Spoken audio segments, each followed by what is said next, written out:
The sound of her steady breathing beside him in the darkness made Rhett Mitchell's heart race in a way he hadn't felt in 3 years, not since Caroline's last breath in the hospital. How had he ended up here, sharing a bed with Victoria Thornton, the woman who'd made his professional life a calculated hell for the past 2 years? As the blizzard howled outside their cabin window, he stared at the ceiling, remembering Harper's words that morning. "Daddy, I think the universe is about to change something big for you." If only his daughter could see him now, trapped in this impossible situation with the last person he'd ever expected to understand his struggles as a single father. 3 days earlier, the morning had begun. The way every morning began for the past 1,000 days in the sacred darkness before dawn, when the world still belonged to fathers and their promises. Rhett's eyes opened at 5:15 without the alarm, his internal clock calibrated by 3 years of single parenthood. The bedroom was cold February in Denver, unforgiving even inside the small craftsman house he and Caroline had bought when Harper was born. He could still feel her absence in the empty space beside him, a phantom cold that no amount of time seemed to warm. The routine steadied him. Coffee first. French press, the way Caroline had insisted, even though a drip machine would have been easier. She'd said something about honoring the beans, about taking time for things that mattered. He'd rolled his eyes then. Now he guarded that ritual like a prayer. While the coffee steeped, he assembled Harper's lunch with the precision of an engineer. Sourdough bread from the bakery on 32nd Avenue, toasted just enough to add structure without crunch. Turkey from the deli counter, not the pre-packaged kind. Caroline had been particular about nitrates. Lettuce, tomato, a thin spread of mayo on both slices to prevent sogginess. Cut diagonal, never straight across. Harper had opinions about sandwich geometry that rivaled her opinions about everything else. The sticky note came next, yellow square of paper that would be tucked between the sandwich and the apple slices. His handwriting looked nothing like Caroline's elegant script, but the words carried the same love. "Sing like nobody's listening, baby girl. But no daddy is listening from the front row. Love you more than all the stars. Dad." He checked her math homework in the binder, 20 problems on fractions that she'd conquered with the same fierce determination she applied to everything. "Excellent work, Harper," he wrote in the margin, adding a smiley face that looked more like a lopsided potato. Caroline would have drawn something beautiful. He did his best. The concert dress hung on the closet door in Harper's room, white cotton with eyelet lace pressed and ready. He'd learned to iron from YouTube videos at 2 in the morning, those early days after Caroline died, when sleep was impossible, and domestic skills were survival. The blue ribbon lay coiled on her dresser, waiting to hold back those blonde curls that refused to be tamed. At 6 o'clock, he pushed open Harper's door, letting the hallway light spill across her room in a gentle wedge. She slept like she did everything else, with total commitment, sprawled across the twin bed in a tangle of Disney princess sheets and mismatched stuffed animals. Mr. Whiskers, the threadbare bunny Caroline had given her as a newborn, was clutched against her chest like a talisman against the dark. Rhett sat on the edge of the bed, careful not to wake her too abruptly. Caroline had taught him that, how the first moments of waking set the tone for the whole day. His hand smoothed the blonde curls away from her face, and the familiar ache expanded in his chest. She looked so much like her mother in sleep when the constant motion stopped and he could see the features that haunted his dreams. "Rise and shine, warrior princess." Harper's nose scrunched her face, burrowing deeper into the pillow. 5 more minutes. "You said that yesterday and we almost missed the bus." One blue eye cracked open, then both, and suddenly she was bolt upright, hair standing in every direction like she'd been shocked. Concert day. Her excitement was a physical force, infectious and terrifying. Rhett felt his chest tighten with the weight of what he had to do, later the news that would shatter this joy. But not yet. Let her have the morning. Downstairs, scrambled eggs and toast anchored her to the chair long enough to eat, though her feet swung in constant rhythm beneath the table, keeping time to some internal music only she could hear. She hummed between bites, running through scales that sounded impossibly pure, coming from someone who still lost her front teeth. Ms. Brennan says my voice has remarkable purity. What does that mean? Rhett set down his coffee, studying his daughter's earnest face. Means you got your mama's talent, sweetheart. She had a voice that could make grown men cry. Harper's fork paused halfway to her mouth. Do you think Mommy can hear me sing from heaven? The question landed like it always did, unexpected, devastating, necessary. I know she can. And I know she's so proud of you, she's probably bragging to all the angels. Will you be in the front row? So when I look down, I'll see you there. The lie tasted like ash. Front row, center seat. Wild horses couldn't drag me away. Harper tilted her head, studying him with an intensity that made him uncomfortable. At 8 years old, she'd developed an unsettling ability to read him, to sense the currents beneath his words. You promise? I promise, baby girl. She nodded, satisfied, and returned to her eggs, but then she said something that made his blood run cold. I had a dream about Mommy last night. Rhett's hand froze on his coffee mug. Yeah. What did she say? She said something big is about to change for you. Something about a storm and a choice. Harper's voice dropped to a whisper like she was sharing a secret. And she said it's okay to let someone new in. That she wants you to be happy. The words hung in the kitchen air like smoke refusing to dissipate. Rhett forced a laugh that sounded hollow even to his own ears. That's a pretty grown-up dream for someone who's 8. I'm 8 3/4. That's basically 9. Before he could respond, a key turned in the front door, and Mrs. Helen Pemberton bustled in without knocking, trailing the scent of fresh blueberry muffins and Chanel No. 5. The 73-year-old widow who lived 3 doors down had appointed herself their guardian angel the week after Caroline's funeral, and Rhett had learned to accept her help even when his pride fought against it. Good morning, my darlings. Big day today, isn't it, Harper? Harper launched herself at Mrs. Pemberton with the same enthusiasm she brought to everything, wrapping thin arms around the older woman's waist. Did you practice the recording thing on your phone? 3 times, sweetheart. I'll capture every single note. Rhett caught Mrs. Pemberton's eye over Harper's head and saw the knowing look there. She'd been married for 48 years before her husband died.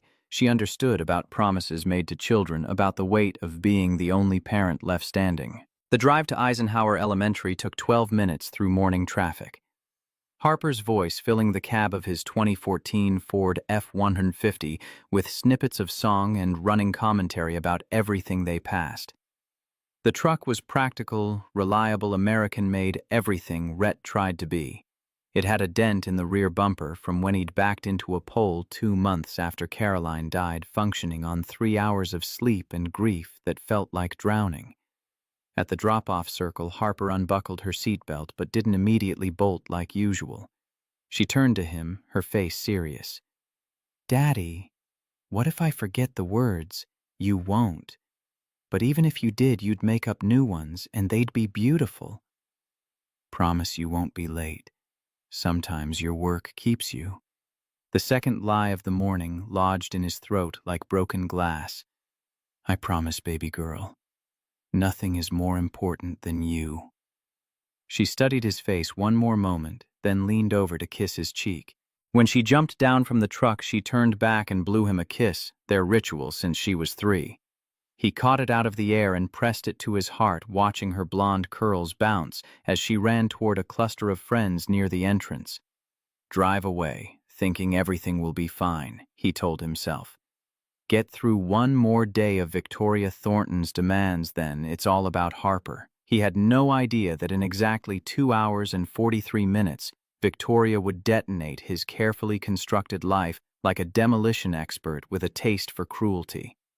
Thornton Industries occupied a glass tower on Broadway in downtown Denver, 22 floors of steel and ambition that reflected the Rocky Mountains in its western face. The lobby was all black granite and chrome, the massive logo proclaiming Thornton Industries, Escon 1987, in letters that could be read from 3 blocks away. James Thornton had built an empire from nothing, and he'd made damn sure everyone knew it. The elevator to the 18th floor was all mirrors and uncomfortable silence. 8 strangers avoiding eye contact while secretly assessing each other's reflections. Rhett had learned to recognize the floor by smell. 18 reeked of anxiety and instant coffee, the particular aroma of middle management slowly grinding itself to dust. His cubicle sat in the corner, a 6-by-6-foot kingdom with a window view of the 16th Street Mall. 3 monitors dominated his desk, Bloomberg terminal on the left, Excel models in the center, email on the right. The Bloomberg subscription alone cost more than most people's monthly rent, but it was the lifeblood of financial analysis. Real-time market data corporate filings analyst reports information that could make or break million-dollar decisions. He'd barely logged in when the whispers started. Blake Harrison leaned over the cubicle partition, his prematurely gray hair making him look older than his 42 years. 20 years at Thornton Industries had carved deep lines around his eyes and mouth, the geography of slow disillusionment. "Did you hear about Anderson?" Rhett pulled up his email queue, 47 messages since he left yesterday at 6. "What about him? Fired. Last Friday. 23 years with the company gone in 15 minutes. Bryce Keller rolled his chair over his former college linebacker frame, barely contained by his button-down shirt. "What did he do?" Asked for paternity leave. 2 weeks with his new baby. Blake's laugh was bitter as burnt coffee. Victoria told him they hired him to work, not procreate. Those were her exact words. Anderson's wife recorded the conversation. Elena Foster, the newest member of their team, looked up from her cubicle with wide eyes. Fresh MBA from Colorado State, 29 years old, still believing merit and hard work mattered more than political survival. "That's illegal, isn't it? Only if you can prove it." Anderson signed an NDA for his severance package. "She's untouchable." Bryce glanced at Rhett, something like pity in his expression. "You're the last single parent standing, Mitchell. How the hell do you survive?" Blake answered before Rhett could. "He doesn't say no. Ever. Weekends, holidays, 3 in the morning, he shows up. Delivers above target every quarter. That's the price of survival in the Ice Queen's kingdom." "That's not sustainable," Elena said quietly. "Neither is unemployment." Blake's eyes held the haunted look of someone who'd seen too many colleagues escorted out by security cardboard boxes filled with desk photos and coffee mugs that proclaimed "Number 1 Dad" to an empty apartment. At 8:30, exactly the atmosphere in the office changed. It was like watching a nature documentary about prey animals sensing a predator. Everyone's shoulders tensed, typing accelerated conversations died mid-sentence. Victoria Thornton emerged from the elevator on the 22nd floor, but took the stairs down to 18, her heels announcing her arrival like a drumbeat. The sound was distinctive, deliberate Louboutin burgundy, the kind that cost more than Rhett's mortgage payment. She wore power like a second skin. Today's armor, a Valentino suit in navy blue so dark it was almost black. Ice blonde hair pulled back in a severe bun that didn't allow a single strand to escape. High cheekbones, sharp jawline lips painted the red of fresh wounds. She was 36 years old but could have been 30 or 45, her face a mask that gave away nothing about the years behind those Arctic gray-blue eyes. Beautiful in the way a glacier is beautiful, remote, dangerous, capable of grinding everything in its path to dust. The office parted around her like the Red Sea, everyone suddenly fascinated by their monitors. She walked through without acknowledging a single person, her presence enough to accelerate heart rates and spawn fresh anxiety. When she passed Rhett's cubicle, she didn't look at him. But she paused for half a beat, barely perceptible, before continuing to the executive elevator. 30 seconds later, his email chimed. From V. Thornton at Thornton Industries. Com. To G. Mitchell at Thornton Industries. Com. Subject. No subject. Body. My office. 9 Road AM sharp. Do not be late. Elena's face appeared over the partition, fear naked in her eyes. Oh no, that's the email. What email? Blake's voice came from behind. Everyone who got that email in the past year is gone. Anderson got it. Jenkins got it. Patterson got it. Clear your desk while you still can. Rhett's eyes found the wall calendar Thursday circled in red Sharpie. Harper's concert, 7 p.m. His gut twisted with a premonition he couldn't name, a sense that something fundamental was about to shift in a direction he couldn't control. The memory hit him like a fist 6 months ago, Friday evening at 5:15. He'd been packing his bag, mentally planning the weekend camping trip he'd promised Harper.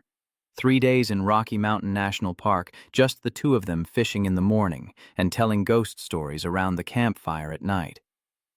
Victoria had appeared like a ghost, her presence announced only by the sudden drop in temperature. Mr. Mitchell, I need revised Q3 projections by Monday morning at 8. Ms. Thornton, I have plans with my daughter this weekend. Could I deliver them Monday afternoon instead? Her eyes had been flat, emotionless, regarding him like he was a mildly disappointing spreadsheet. Your personal arrangements are not my concern. The board meeting is Monday at 9. Projections by 8 or don't bother coming in. That weekend was the first time Harper had asked him why Mommy dying meant Daddy had to disappear too. He'd worked 16 hours Saturday, 12 hours Sunday, fueled by gas station coffee and the kind of exhaustion that made his vision blur. The projections were delivered at 7:45 Monday morning, and Victoria's only response had been a single word: adequate. Now at 8:55, Rhett stood and straightened his tie. Blake clapped him on the shoulder. Good luck. You'll need it.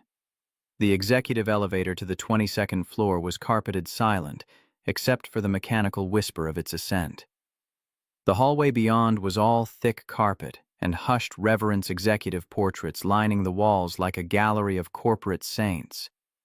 James Thornton's portrait showed a man with kind eyes and a genuine smile. The beloved founder who'd treated employees like family. Victoria's portrait, hung beside her father's, could have been carved from ice-severe cold. Beautiful in the way a blade is beautiful. At exactly 9 o'clock, Rhett knocked on her door. Enter. Victoria's office occupied the corner penthouse suite, floor-to-ceiling windows, offering a 270-degree view of Denver and the Rockies beyond. The desk was black walnut Italian design, probably cost more than Rhett's truck and mortgage combined. Her chair was throne-like, high-backed leather that forced visitors to look up at her even when she sat. The temperature in the room was noticeably colder than the hallway thermostat, set to 64 degrees. Rhett had heard rumors she kept it that way deliberately, using discomfort as another tool in her arsenal. There were no decorations, no personal touches, nothing that suggested a human being actually occupied this space. Except for one detail that caught Rhett's attention, a small photo frame on the shelf behind her desk placed face down. He'd never noticed it before, had never been invited close enough to her inner sanctum to see. Victoria sat backlit by the windows, her face in shadow. She didn't gesture for him to sit, so he stood 6 feet from her desk and waited while she typed on her laptop for a full minute. The power play was obvious, deliberate, and effective. Every second of silence ratcheted up his anxiety another notch. Finally, she looked up. "Close the door, Mr. Mitchell." He did. "Aspen, Jennings' presentation, Thursday morning." The world tilted. This Thursday, as in 2 days from now. She pushed a leather folder across the desk. "Company helicopter leaves 7 a.m. from the private hangar. Will overnight at the Little Nell. Presentation Friday morning at 9. Return Friday evening." "Ms. Thornton, with respect, I wasn't aware this was scheduled." It wasn't. Jennings moved the meeting up. They're considering two firms for their financial restructuring. We present first. Winner takes an $18 million annual contract. I understand the stakes are high, but Thursday evening my daughter has... Victoria stood abruptly, the motion sharp enough to make him flinch. Stop. Right there. The silence stretched between them like a wire pulled too tight. She walked to the window, presenting her back to him silhouetted against the mountains. Let me save us both time, Mr. Mitchell. I know exactly what you're going to say. Your daughter has a school event, a recital, a game, some milestone, and you're the only parent she has, and you've never missed one. Am I close? The accuracy was unsettling. Her winter concert. She has a solo. She's 8 years old and she's been practicing for 3 months. Victoria's shoulders tensed, something in her posture shifting. When she spoke, her voice dropped to something barely above a whisper. I had a daughter once. Rhett's brain stuttered. What? She turned around, and for a split second her face was naked, raw grief and bottomless loss written in every line before the mask slammed back down. I said I understand having obligations. Ms. Thornton, I don't think you... The Jennings account represents 22% of our projected Q1 revenue. Your daughter's concert is 90 minutes. I need my best financial analyst in that room, and that's you. Rhett's hands clenched into fists at his sides. He forced himself to breathe, counting to 10 the way his therapist had taught him after Caroline died. When he opened his eyes, Victoria was watching him with an expression he couldn't read. I've worked here 6 years. I've never said no. Weekends, holidays, middle of the night I've shown up. I've delivered results above target every single quarter. I'm asking not as an employee, but as a father. Please, find someone else. Something flickered across her face. There is no one else. Blake Harrison, Bryce Keller. Either could present these numbers. They don't have your precision, your instinct. Jennings is particular about who he trusts. He responds to you. Then move the presentation. 1 week, that's all I need. Victoria returned to her desk, sitting with the careful precision of someone who'd turned self-control into an art form. Jennings won't reschedule. If we don't present Thursday, Patterson Consulting wins by default. 150 jobs depend on this contract, Mr. Mitchell. 150 families. The words landed like a punch. You're saying if I choose my daughter, I'm responsible for 150 people losing their jobs. I'm saying choices have consequences. Leadership means making hard calls. Something inside Rhett snapped. Leadership means understanding that employees are human beings, not machines you can run until they break. The silence that followed was dangerous, the kind that preceded either explosions or terminations. Victoria's eyes narrowed, and he realized he'd crossed a line that couldn't be uncrossed. Are you quite finished? I apologize. That was unprofessional. Yes, it was. Victoria stood and walked around her desk, stopping 3 feet from him, closer than she'd ever been outside of a conference room. This close, he could smell her perfume, something expensive and cold, like winter roses. She was tall, 5'9" in heels, and met his eyes directly. Let me tell you something about sacrifice, Mr. Mitchell. My father built this company from nothing, 80-hour weeks for 30 years. He missed my birthdays, missed my graduations, missed my wedding. Her voice cracked on the last word before she caught it. When he died 2 years ago, the board questioned whether a woman his daughter could fill his shoes. They wanted outside management, wanted to strip everything he built from family control. She paused, and Rhett saw something in her eyes that looked almost human, almost vulnerable. So I made a choice. I became twice as hard, twice as demanding, twice as perfect. Because one mistake, one sign of weakness, and they'd take it all away. Everything he died building. Rhett felt his anger soften into something more complicated. That doesn't mean you have to be cruel. Their eyes met and held. Doesn't it? Kindness is weakness in this world. Compassion is exploited. I learned that the hard way. What happened to your daughter? The mask slammed down so fast it was like watching a door close. I don't have a daughter. You misheard. Ms. Thornton, the helicopter leaves at 7 a.m. sharp. Bring an overnight bag, business formal. Do not be late. She returned to her desk already typing, dismissing him without another word. Rhett stood, frozen calculations running through his head. Mortgage $2,400 a month. Harper's expenses $800. Savings maybe 3 months if he stretched it 4 if he cut everything to the bone. Job market in Q1, frozen solid. Harper's face when he told her he'd chosen work over her concert, devastating. And if I refuse, Victoria didn't look up. Then clean out your desk by end of business today. I'll have security escort you out. The choice wasn't really a choice at all. It was survival dressed up as decision-making. I'll be there. Excellent. Email me your final Jennings projections by 5 p.m. today. Already done. Sent them at 7 this morning. For the first time, Victoria looked surprised. She pulled up her email, scrolled, clicked. Her eyes scanned the document, and something like respect flickered across her face. You anticipated this. I'm always prepared, Ms. Thornton. That's why you need me. His hand was on the door when he turned back, the words slipping out before he could stop them. For what it's worth, I think your father would be proud of your success. But I think he'd be heartbroken by the cost. Victoria flinched like he'd struck her. Get out! He did. The door closed, and Rhett stood in the hallway breathing hard, feeling like he'd just survived something that should have killed him.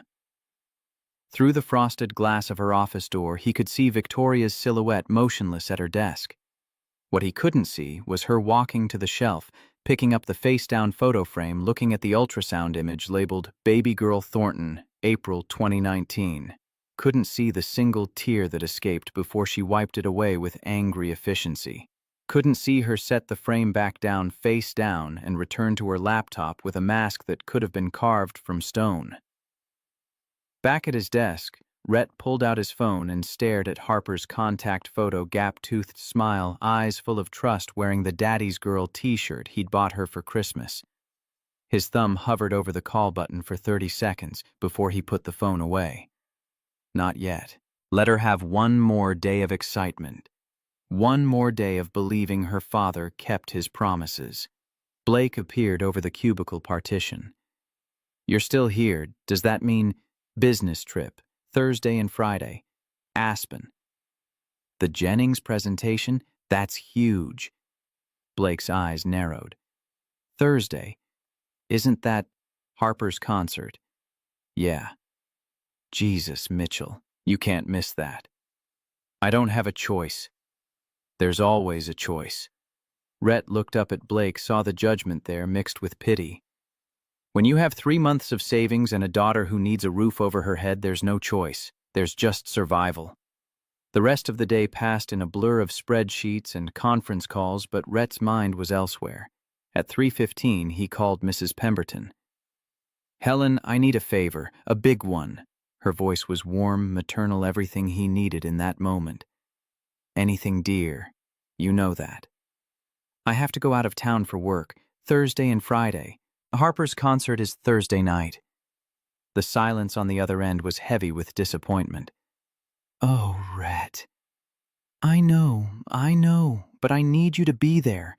Record everything, every note, every moment. Can you do that? Of course I will, but Rhett, that child needs her father, not a video. I don't have a choice, Helen.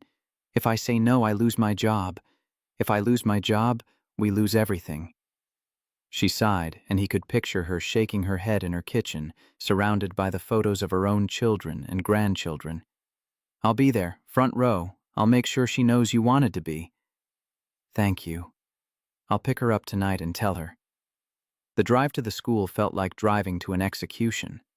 Harper bounced into the truck with her usual enthusiasm, chattering about how Ms. Brennan said her vibrato was improving, and how Tommy Harris finally admitted that girls could sing better than boys. At home, he ordered pizza, her favorite pepperoni and extra cheese, and waited until she was halfway through her second slice before he spoke.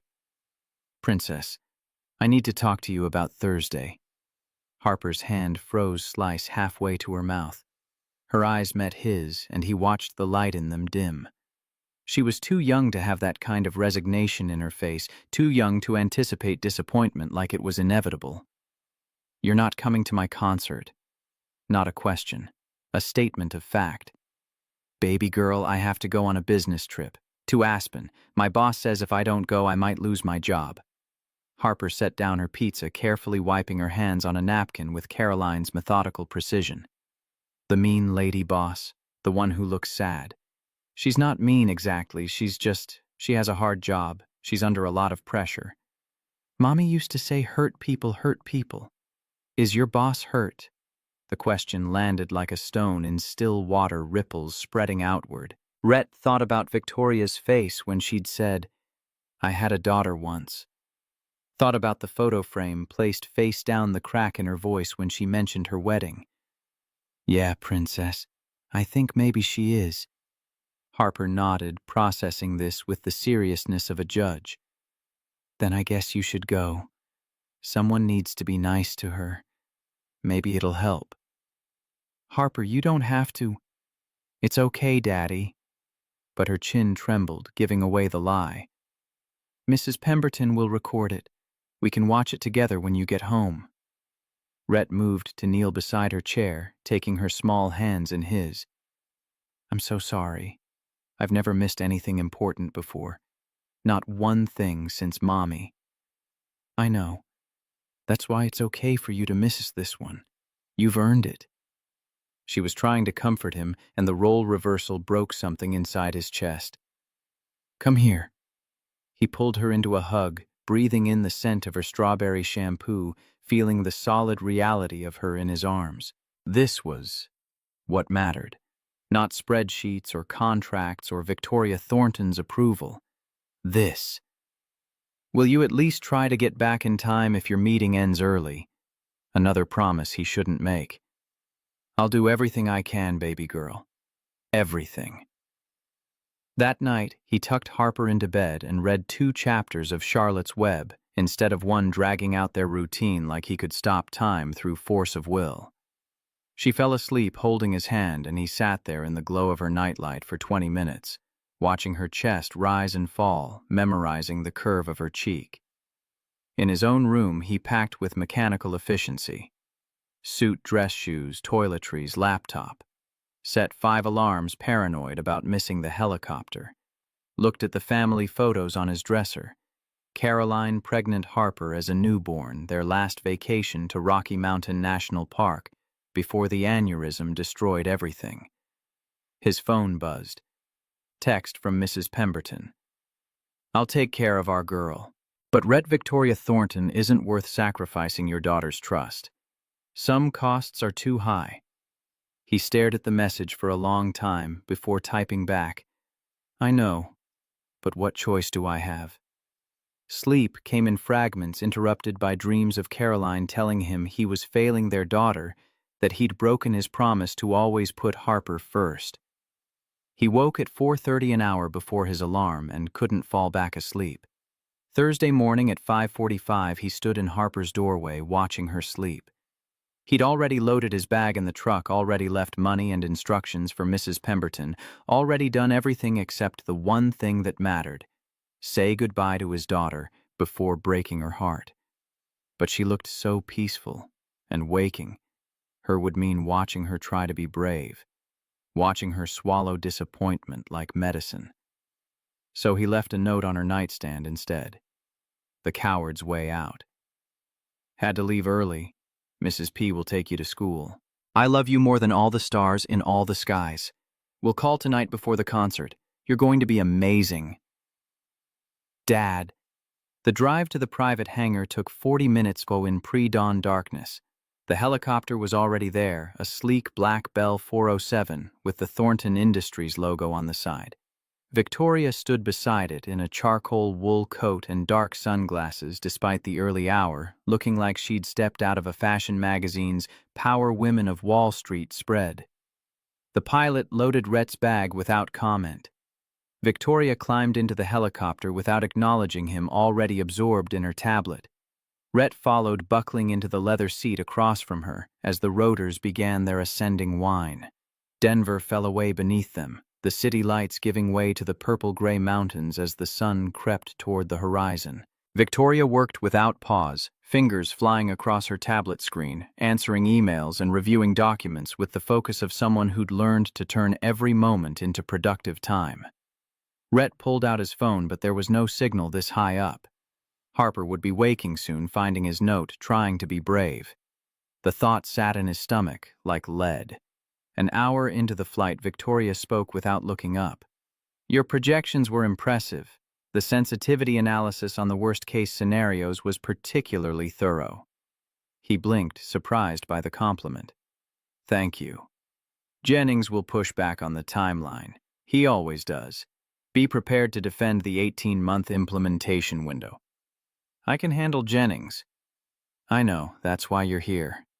She returned to her tablet, but the brief exchange hung in the air between them. Rhett studied her profile against the window's sharp lines and careful control, but underneath it, something that looked almost like loneliness. The Little Nell Resort sprawled across the base of Aspen Mountain, all stone and timber and luxury, that catered to people who measured their wealth in private jets rather than commercial first class.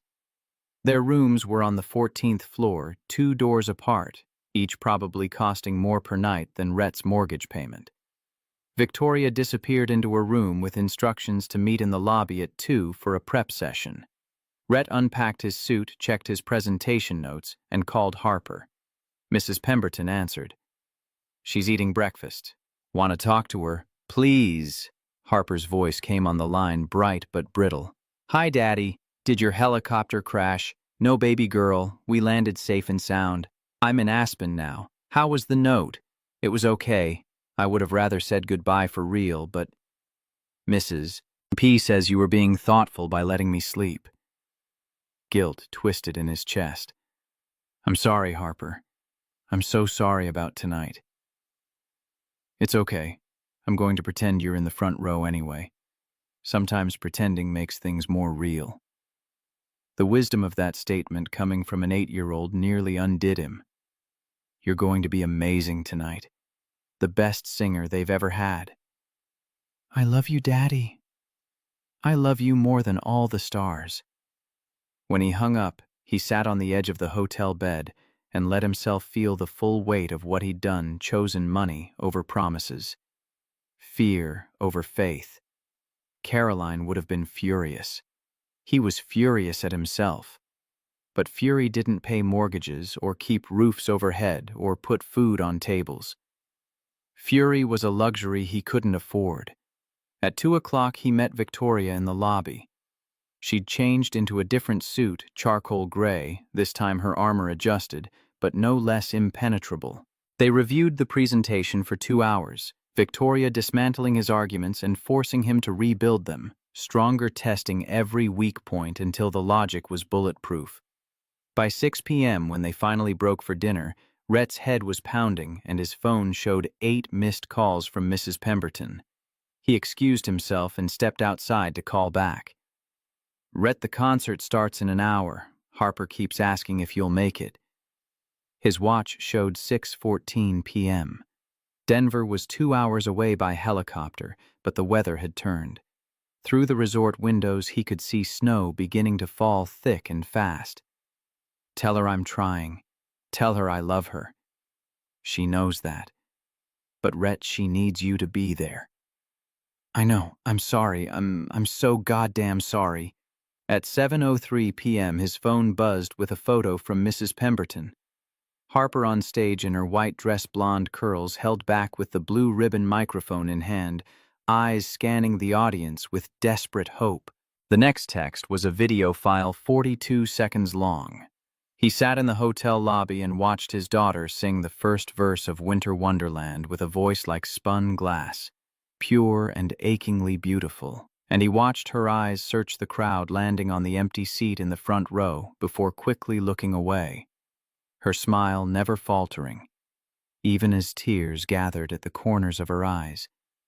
When the video ended, Rhett realized he was crying. A businessman walking through the lobby averted his eyes, granting him the privacy of pretending not to see. His phone rang. Harper's number. "Daddy. Hey, baby girl. You were absolutely perfect. The best singer I've ever heard. You watched. Mrs. Pemberton sent me a video. Harper, I'm so proud of you. I looked for you. I knew you weren't there, but I looked anyway, just in case the universe changed its mind." The words carved into him like a blade. "I'm so sorry. I wanted to be there more than anything." "I know. It's okay. Work is important too."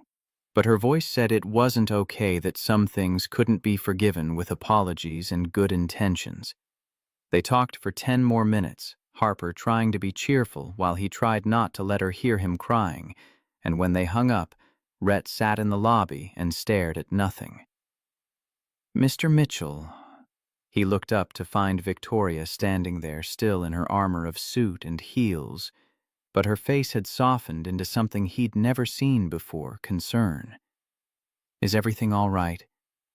My daughter's concert just ended. I missed it." Victoria sat down in the chair across from him, and the gesture was so unexpected that he forgot to be angry at her. She said nothing for a long moment, just sat there in the expensive lobby while snow fell outside the windows. Finally, she spoke, her voice quieter than he'd ever heard it. "What's her name?" "Harper." "How old?" 8. 8 3/4, she says." "What did she sing?" "Winter Wonderland. First verse solo." He pulled up the video on his phone, hesitated, then turned it toward Victoria. "Would you like to see?"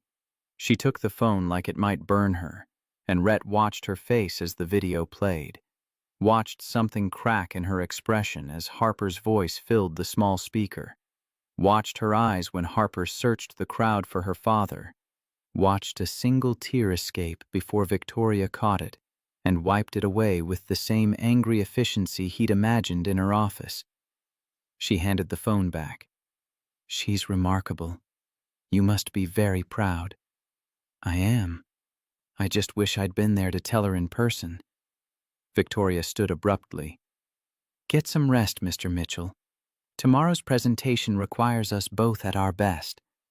She walked away, heels clicking on marble, but at the elevator she paused and looked back. Their eyes met across the lobby, and something passed between them, understanding maybe, or the beginning of it. Then she was gone, and Rhett was alone with his phone and the video he'd watched 17 times, memorizing the moment his daughter's heart broke, even as her voice soared. That night, he lay in a hotel bed that cost more than he made in a week and stared at the ceiling, thinking about Victoria's question. "What's her name?" Thinking about the tears she'd tried to hide. Thinking about, "I had a daughter once," and the photo frame placed face down. Somewhere in Denver, Harper was going to bed with Mrs. Pemberton, reading her stories, pretending everything was fine. Somewhere in this same hotel, Victoria Thornton was probably working her armor back in place. And Rhett was trapped between them, between the life he'd promised his daughter and the survival he owed her, between the past he couldn't let go, and a future he couldn't see clearly. Outside, the snow fell harder, and by morning, they would both discover exactly how much a Colorado blizzard could change the trajectory of two lives colliding in the dark. The morning broke over Aspen with the kind of clarity that follows heavy snow, brilliant white landscape against impossible blue sky, the kind of beauty that belonged on postcards sent by people who didn't know what it meant to choose between survival and promises. Rhett woke at 6 to 17 missed calls from Mrs. Pemberton and a text from Harper that simply read, "I forgive you, Daddy, but my heart feels heavy." He sat on the edge of the $1,000 a night bed and put his head in his hands, wondering how many times a man could fail before the people he loved stopped believing in his capacity for redemption. The Jennings presentation was scheduled for 9 at their corporate office on Main Street, a restored Victorian that had probably housed silver barons during Aspen's mining boom. Rhett showered, shaved, dressed in his best suit, the one Caroline had helped him pick out for his first big presentation, back when she was alive to celebrate his victories and cushion his defeats.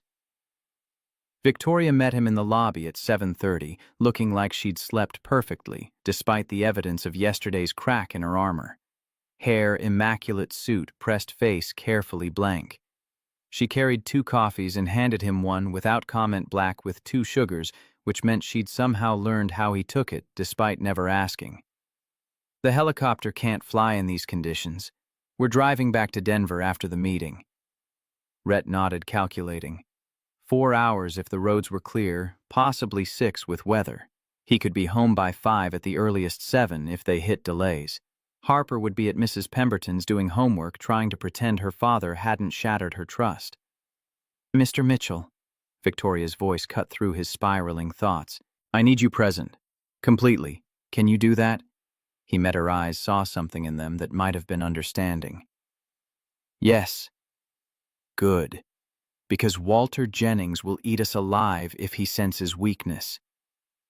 The Jennings Group occupied 3 floors of their building, all exposed brick and modern glass that somehow worked together. Walter Jennings was 68, silver-haired, with the kind of smile that made you check your wallet after shaking his hand. He'd built his real estate empire by being smarter and more ruthless than everyone else in the room, and he didn't suffer fools or mediocrity.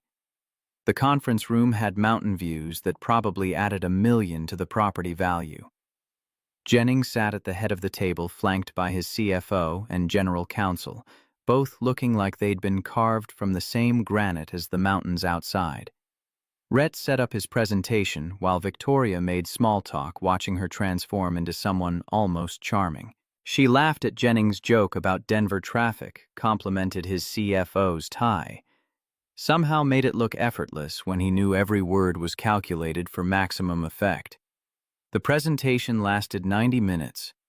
Rhett walked them through financial projections, market analysis, risk assessments, answering every question with precision that came from years of living inside spreadsheets.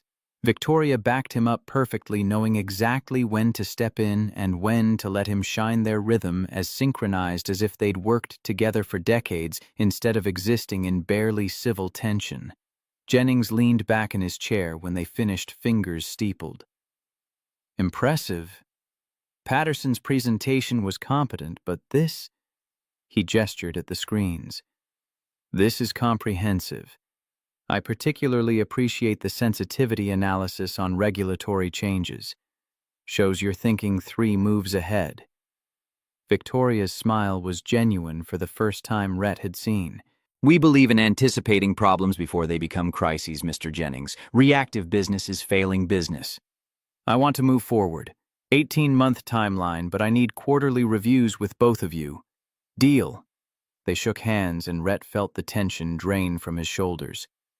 $18 million secured, 150 jobs saved. Harper's trust still shattered, but at least the sacrifice had meaning. Outside, the snow was already melting under brilliant sunshine, water running in rivulets down the Victorians' gingerbread trim. Victoria pulled out her phone, frowning at the screen. Weather Service says I-70 through the mountains is a mess. Accidents, closures. We're not getting back to Denver today. Rhett's stomach dropped. What do you mean? We have to... The highway is closed, Mr. Mitchell. Unless you have a helicopter that can fly through a blizzard or a magic carpet, we're stuck. He pulled up the traffic reports on his own phone, saw the cascade of red lines and incident markers. Glenwood Canyon was shut down completely, eastbound traffic being turned around. Next opening estimated at tomorrow noon, possibly later depending on our avalanche risk. There has to be another route. Over Independence Pass closed for winter. Down through Grand Junction and around, that's 8 hours in perfect conditions, which these aren't. We're not getting home tonight. Home. The word landed differently coming from her, like maybe she understood. It meant more than just a building with a mortgage. Rhett texted Mrs. Pemberton.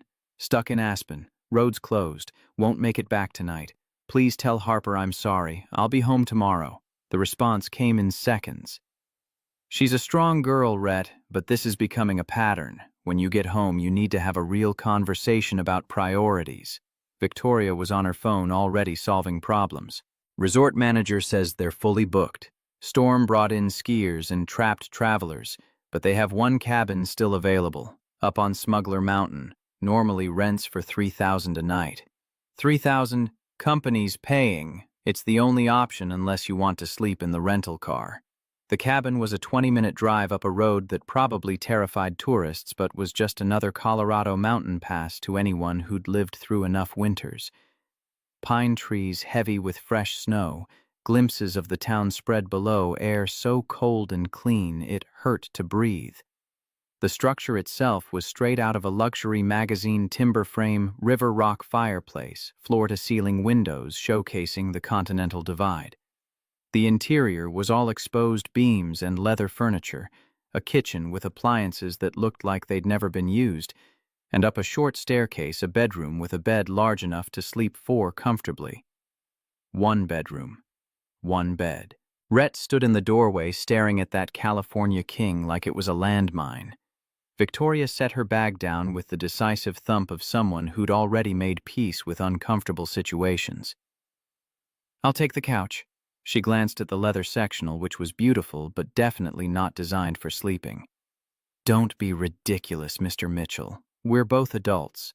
The bed is large enough for appropriate distance. Ms. Thornton, it's been a long day. We're both exhausted. I'm not sleeping on a couch and I'm not making you sleep on one either. We'll maintain professional boundaries. Her tone suggested the discussion was over. The cabin had been stocked with basics: coffee, bread, eggs, some emergency supplies. Victoria discovered wine in the cabinet, a bottle of California Cabernet that probably cost more than Rhett's weekly grocery budget. She opened it without asking, poured 2 glasses, handed him one. To closing deals and surviving Colorado winters. He took the glass but didn't drink. I should call my daughter. Of course, Harper answered on the first ring. Daddy? Are you okay? I'm fine, baby girl. The roads are closed because of snow. I can't get home until tomorrow. Silence on the other end, the kind that felt like judgment. Then, okay. Harper, I'm so sorry. About the concert, about this, about... It's okay. Mrs. Pemberton made spaghetti. It's not as good as yours, but it's okay. Everything was okay, which meant nothing was okay. They talked for 10 more minutes. Harper, carefully polite, Rhett desperately trying to bridge the distance that had nothing to do with mountains and closed highways. When she said she had to go finish homework, he held the phone after she hung up, staring at her contact photo.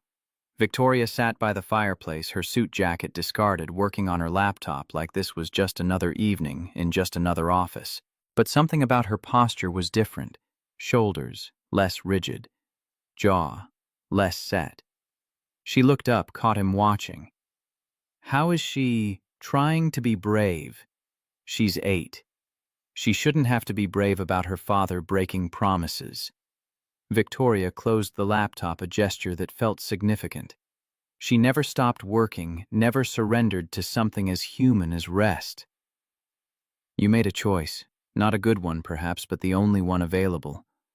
Sometimes there are no right answers, Mr. Mitchell, just less wrong ones. That's a hell of a philosophy. It's the philosophy of survival. She took a long drink of wine. When I took over Thornton Industries, the board gave me 6 months to prove myself. 6 months to show I could fill my father's shoes, or they'd bring in someone with testicles and an MBA. Every decision I made was scrutinized, every mistake magnified, every sign of emotion weaponized. Rhett sat in the chair across from her, cradling his wine. So you stopped showing emotion. I stopped showing weakness. There's a difference. Her eyes met his over the rim of her glass. Or maybe there isn't. I'm not sure I remember anymore. The vulnerability in those words hung between them like smoke. Outside, the wind picked up, rattling the windows, and the temperature in the cabin dropped enough that Victoria stood and started building a fire. She was surprisingly competent with the task, arranging kindling and logs with the precision she brought to everything. "My father taught me," she explained, seeing his expression. "Said every person should know how to build a fire, change a tire, and balance a budget. Basic survival skills for an uncertain world." Smart man. He was, until the heart attack caught him in his office at 2 in the morning, working on a deal that couldn't wait. She struck the match, held it to the kindling until flames caught. I found him the next morning, 48 hours dead in his chair, computer still running, email unsent. Rhett's chest tightened. Jesus. "Victoria, I don't want pity. I just want you to understand that this company killed him, and I'll be damned if I let it kill me too. But I also won't let it be taken from this family. So I made a choice, become hard enough to survive." The fire grew heat, pushing back the cold light, dancing across her face, and revealing depths he'd never imagined. She was beautiful, he realized with a start. Not in the cold corporate way he'd always seen her, but in the way of complicated things, storms, winter, sunsets, equations that balanced perfectly. "What about your daughter? The one you mentioned yesterday?" Victoria's hand trembled on her wine glass. "I told you I heard what you said, but I also heard what you meant." She stood, abruptly walked to the window, presenting her back to him. Outside, snow was falling again, thick flakes catching the light from inside. When she finally spoke, her voice was so quiet he had to lean forward to hear. Her name was going to be Emma. 20 weeks pregnant. Ultrasound showed a perfect profile, tiny hands, strong heartbeat. The father was... She stopped, swallowed. "Doesn't matter. He left when I told him. Said he wasn't ready for that kind of complication." Victoria. "I was going to take maternity leave. Actually planned to step back for 3 months. Had a nursery painted, bought a crib. Then at 23 weeks the cramps started. By 24 weeks she was gone. Miscarriage, they called it. Such a clinical word for the end of everything." Rhett stood without thinking, moved to stand beside her at the window. He didn't touch her, didn't offer platitudes, just stood there, solid and present, while she stared into the darkness. That's when the board started circling. 3 weeks after Emma, they called a meeting. Said I seemed distracted. Asked if I was up to the task. I looked at those men across the conference table, men my father had called friends, and I understood. Grief was weakness. Vulnerability was failure. So I buried it. Buried her. Became what I needed to be. That's why you don't have pictures in your office. Why everything is sterile. Can't lose what you don't let yourself have. The words echoed in the cabin, true and terrible. Rhett thought about Caroline, about the 1,000 ways he kept her alive through Harper, the rituals, the memories, the conscious choice to love what was gone. Victoria had gone the opposite direction, choosing amputation over the slow ache of healing. I keep everything of my wife's. Her coffee preferences, her favorite songs, the way she folded towels. It hurts every day, but it also reminds me what love looked like, so I can show Harper love isn't something to be afraid of. Victoria turned to face him, and her eyes were wet. "Maybe that works for you. But I can't. I won't let myself be that vulnerable again. It cost too much the first time." "Is that really living, though? Or just existing?" "It's surviving. That's all I know how to do anymore." They stood there by the window, snow falling outside, fire crackling inside the cabin, warm and isolated, and somehow feeling like the only real place in a world of pretense. Victoria reached up, wiped her eyes with the back of her hand, and Rhett saw her carefully constructed armor lying in pieces at her feet. "Thank you for telling me about Emma. Don't thank me. And don't repeat it. As far as anyone knows, I've never been anything but exactly what you see in the office. That's not what I see." "Then you're seeing things that aren't there." But her voice lacked conviction, and they both knew it. The wine bottle emptied as the evening wore on, conversation shifting from confessions to something lighter. They talked about Colorado winters and terrible corporate coffee and the weird politics of ski resort towns. Victoria admitted she'd never actually skied despite living in Denver her whole life. Rhett told her about teaching Harper to snowboard last year, how his daughter had face-planted 17 times before finally making it down the bunny slope without falling. She sounds stubborn. She gets it from her mother. Caroline would decide something was happening and reality just had to catch up. Like father, like daughter, I suspect. You're not exactly known for giving up on your projections. That's different. Numbers don't have feelings. Numbers don't look at you with disappointment when you choose wrong. Victoria refilled both their glasses, the last of the bottle splitting between them. For what it's worth, Harper's lucky to have you. Not many fathers would care enough to feel guilty. Guilt doesn't pay for broken trust. No, but consistency does. One missed concert doesn't erase 6 years of showing up. Kids are more resilient than we give them credit for. Emma would have been... She stopped, the name slipping out before she could catch it. Would have been, 6 this year. Old enough for kindergarten, old enough for concerts and homework and all the things you get to experience. The grief in her voice was ancient, calcified, the kind that came from years of not being allowed to mourn.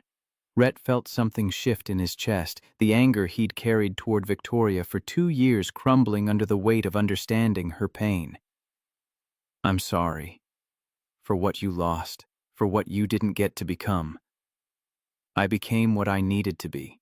CEO, leader, success story. But not a mother, and that's what you really wanted. Her hand clenched around the wine glass, and for a moment he thought she might throw it. Instead, she set it down with careful control and stood. It's late. We should sleep. Long drive tomorrow, once the road's open. The bedroom suddenly felt smaller, with both of them in it. The bed a massive presence neither could ignore. Victoria took the attached bathroom first, emerging in silk pajamas that probably cost more than Rhett's suit. He changed in the bathroom, came out in t-shirt and sweatpants, and they regarded each other across the expanse of white duvet like generals negotiating a treaty. You take the left, I'll take the right. Rhett nodded, climbing in on his designated side and maintaining a careful 18 inches of distance. Victoria did the same, and they lay there in the darkness, neither sleeping, both hyper-aware of the other's breathing. Mr. Mitchell, yes. For what it's worth, I am sorry. About the concert. About putting you in that position. I told myself it was about business, but that's not entirely true. He turned his head to look at her profile in the darkness. What was it about testing whether you were like everyone else, whether you'd eventually resent me enough to leave? Self-fulfilling prophecy disguised as leadership. That's a hell of an admission. This has been a hell of a day. She was quiet for a moment. What you said this morning about my father being heartbroken by the cost, you were right. He would be. He built this company, but he loved his family more. I've lost sight of that balance. It's not too late to find it again. Isn't it? I've burned so many bridges, destroyed so many relationships. The board tolerates me because I make them money. Employees fear me because I've given them reason to. What's left to salvage? Rhett thought about Harper's words, hurt people. Hurt people. Thought about the woman beside him who'd chosen armor over vulnerability, achievement over connection, survival over living. You start by making different choices. Tomorrow, next week. You don't have to fix everything at once. Just choose differently one time. Then again. Then again. Is that what you did after your wife died? I didn't have a choice. Harper needed me to be present or she'd lose both parents, so I learned to show up. Some days that meant just getting out of bed. Other days it meant pancakes and homework help. But I showed up. Victoria turned to face him, and in the darkness, her face was softer than he'd ever seen it. I don't know how to show up anymore. Don't know how to be anything other than what I've built. Then maybe it's time to figure out who you'd be if you weren't so afraid. The words hung in the air between them, challenge and invitation. Victoria's hand moved across the distance between them, finding his in the darkness, and the contact was electric. Not romantic, not sexual, just human, two people reaching for connection in the isolation of a snowbound cabin. "I'm terrified," she whispered. "Of failing, of being replaced, of letting down everyone who depends on me." "I know. I'm terrified too. Of Harper growing up and remembering I chose work over her concert. Of her mother's memory fading. Of being alone forever, because I'm too broken to risk loving someone again." Their fingers intertwined, holding on like drowning swimmers, finding something solid. Outside, the wind howled and snow fell, and the world narrowed to just this room, this bed, this moment of raw honesty neither had planned. "Thank you," Victoria said eventually, "for seeing past what I show the world, for not hating me as much as I deserve. I don't hate you. I never did. I just didn't understand you. And now I think you're the loneliest person I've ever met. And I think you're desperate for someone to give you permission to be human again."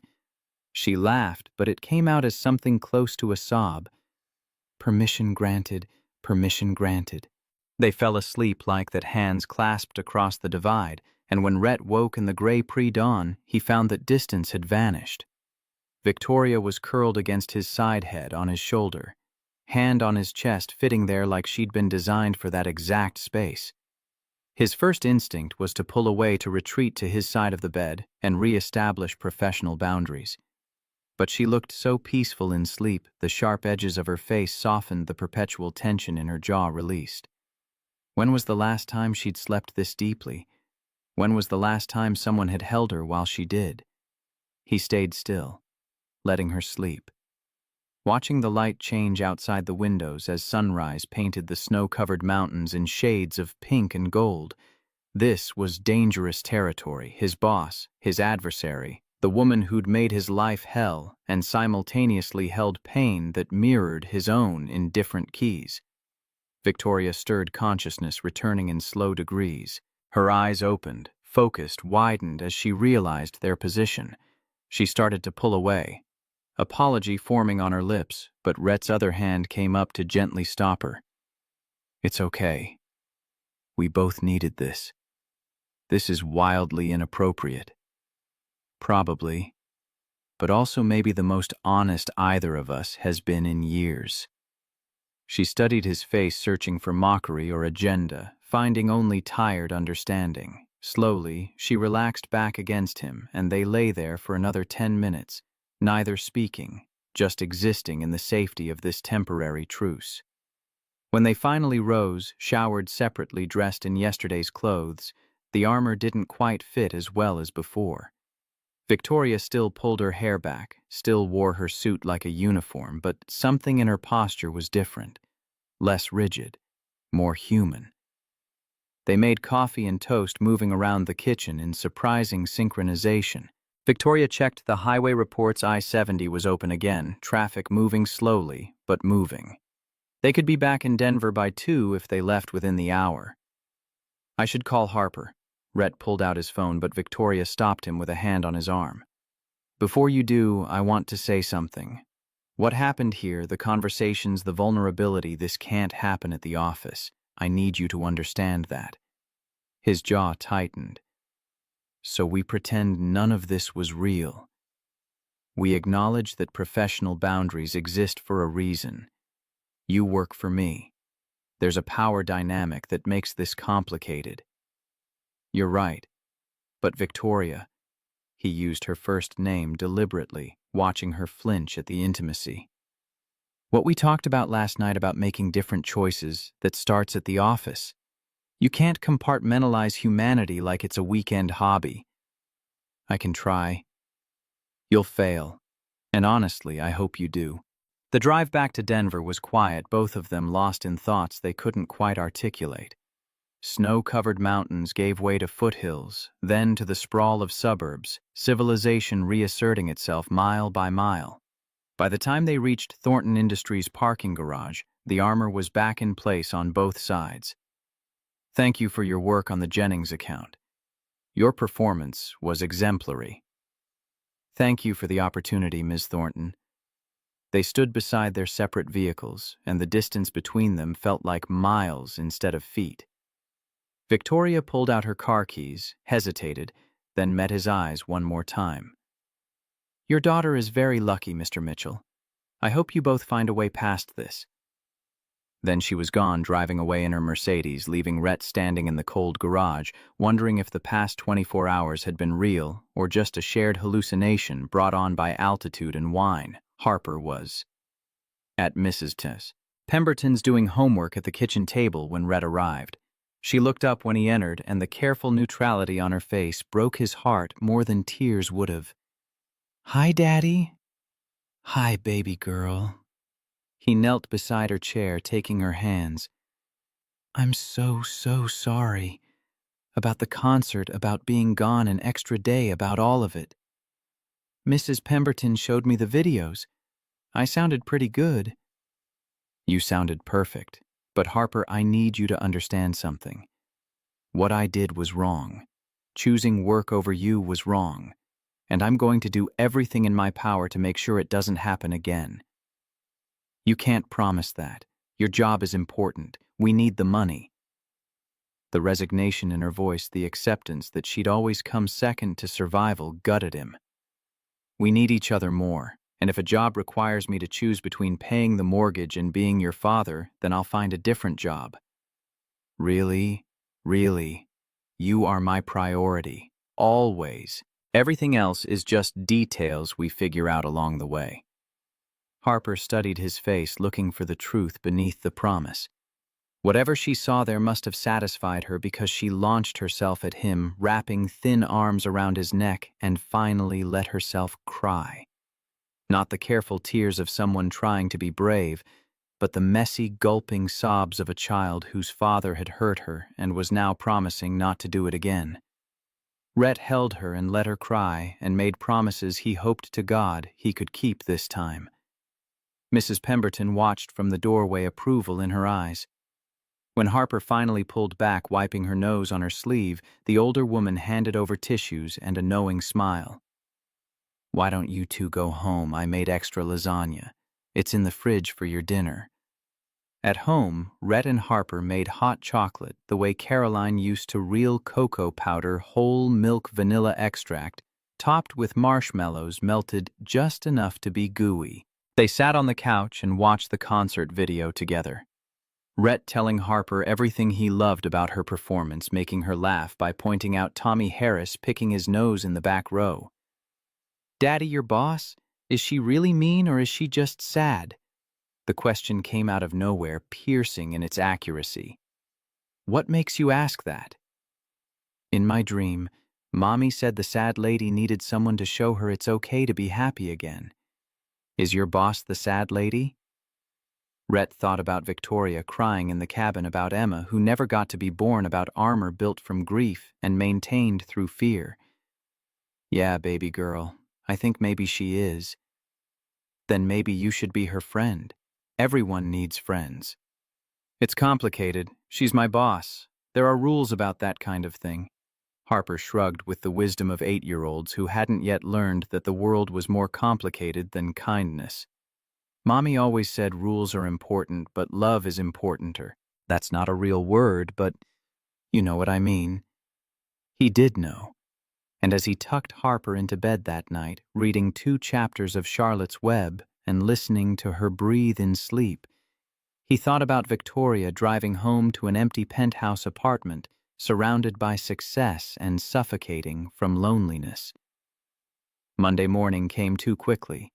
Rhett walked into Thornton Industries expecting everything to have reset to default Ice Queen, back in control himself. Back in his box, the strange intimacy of the cabin erased like a fever dream. But at 9:30, an email arrived from Victoria. Subject line: Staff meeting, mandatory attendance, 2 p.m. The conference room was packed with every manager and director, people packed against walls, anxiety thick enough to choke on.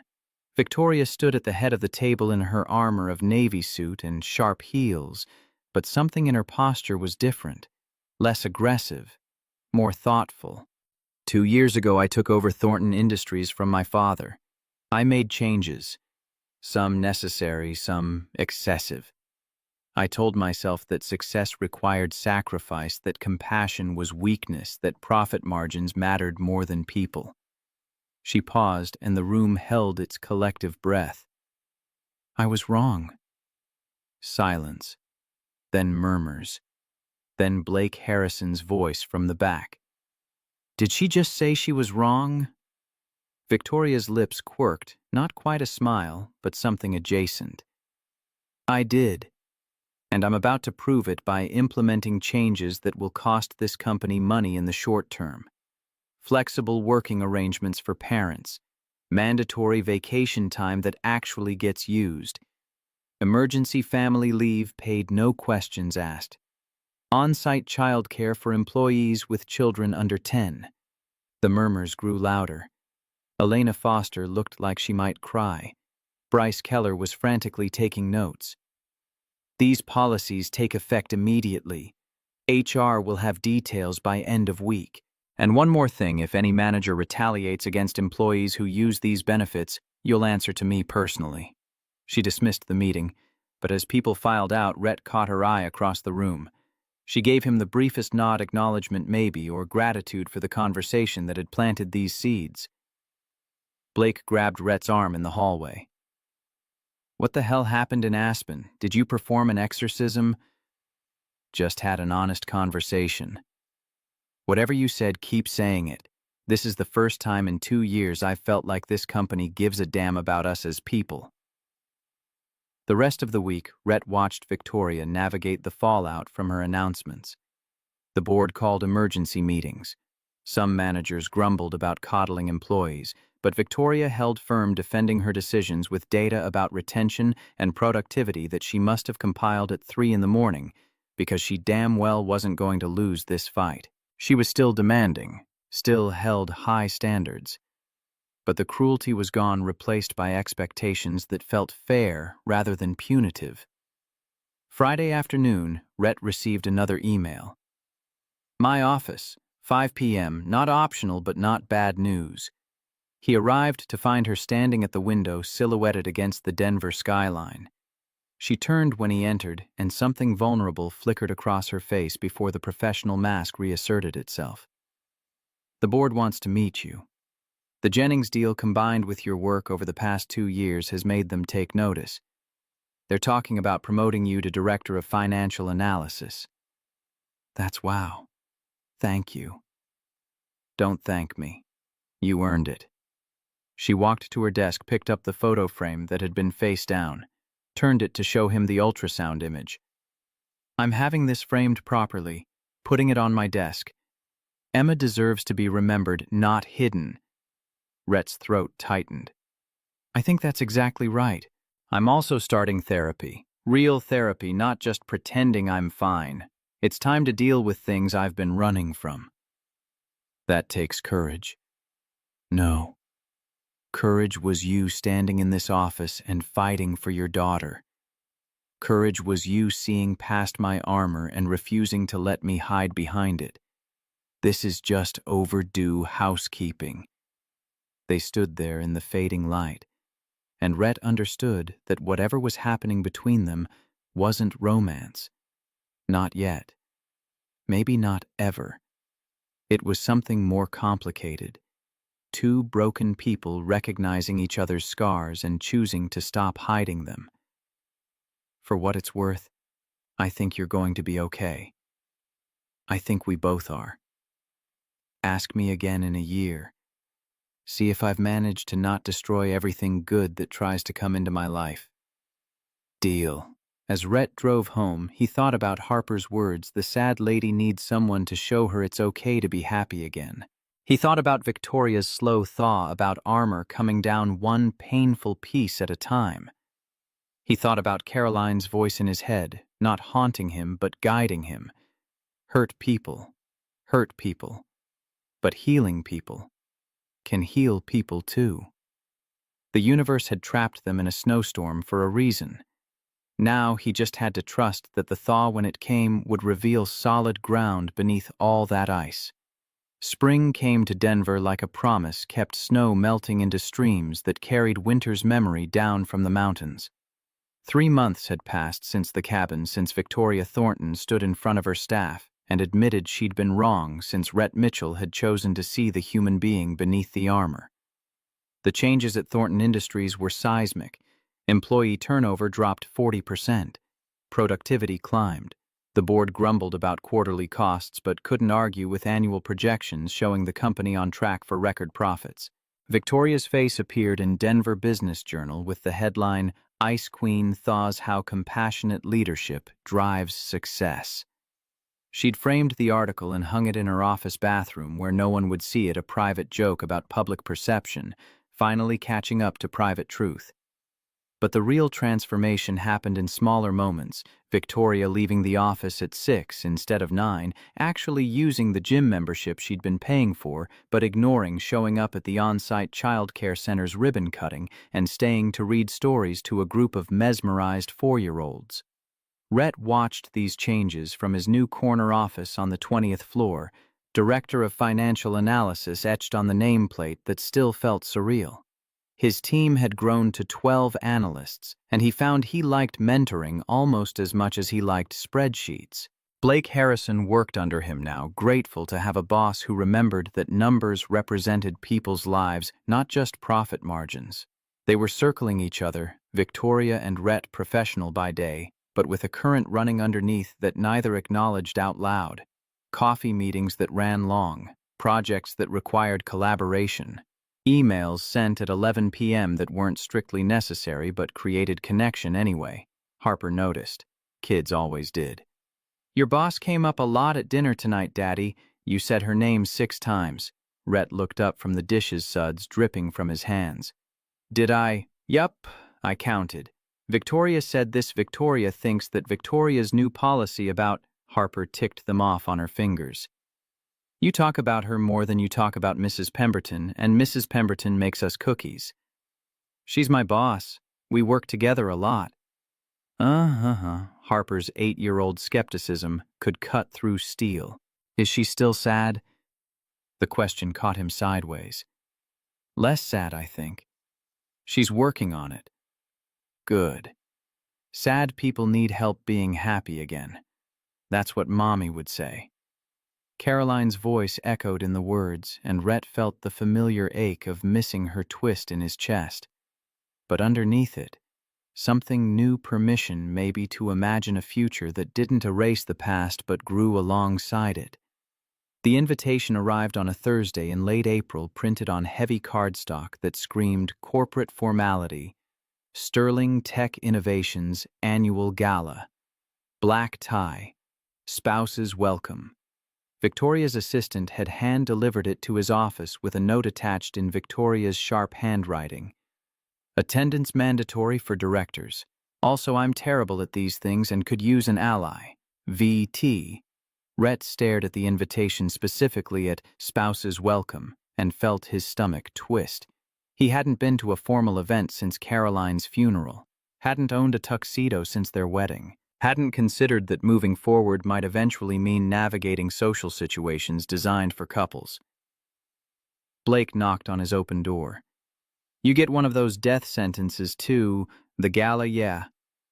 Company pays for the tux rental. Small mercies. My wife's already planning her dress like it's the Oscars." Blake studied Rhett's face. "You going solo?" "Harper's too young for a black tie event, and I can't exactly bring my neighbor." "Could ask Victoria to be your +1. Oh, wait, she's the host. Never mind." The joke landed wrong, and Blake must have seen it because his expression shifted to concern. "You okay, man?" "Yeah, just been a while since I did the formal event thing. Caroline was always good at that stuff." "For what it's worth, I think your wife would want you to live. Not just survive, but actually live. And maybe that starts with putting on a monkey suit and eating rubber chicken with your co-workers." Rhett laughed despite himself. Inspiring pep talk. I try. The tuxedo fitting was an exercise in feeling like an imposter.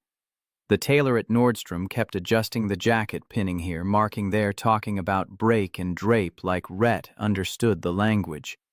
When he finally saw himself in the mirror, hair-styled bow tie, straight shoes shined to military precision, he barely recognized the man staring back. Caroline would have loved this, he thought. She would have insisted on a dozen photos, straightened his tie 3 times, even though it was already perfect. Kissed him and left lipstick he'd have to wipe away. Harper's voice interrupted his spiral. "Daddy, you look like James Bond." He turned to find his daughter perched on the fitting room bench legs, swinging eyes wide with approval. Mrs. Pemberton had brought her to the mall for new school shoes, and they'd stopped by to check his progress. "I look ridiculous." "You look handsome, like in the pictures from when you married Mommy." The wedding photos were in an album in the hall closet looked at on anniversaries, and moments when grief needed evidence that joy had existed once. Rhett knelt beside Harper, careful not to wrinkle the unfinished tuxedo. "You really think Mommy would approve? I think Mommy would say it's about time you went to a party. You never have fun anymore." "I have fun. We went sledding last month." "That was fun for me. You mostly worried about me breaking bones." Mrs. Pemberton chuckled from the doorway. "She's got you there, Rhett. When's the last time you did something just for yourself?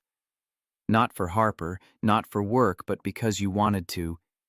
He couldn't remember.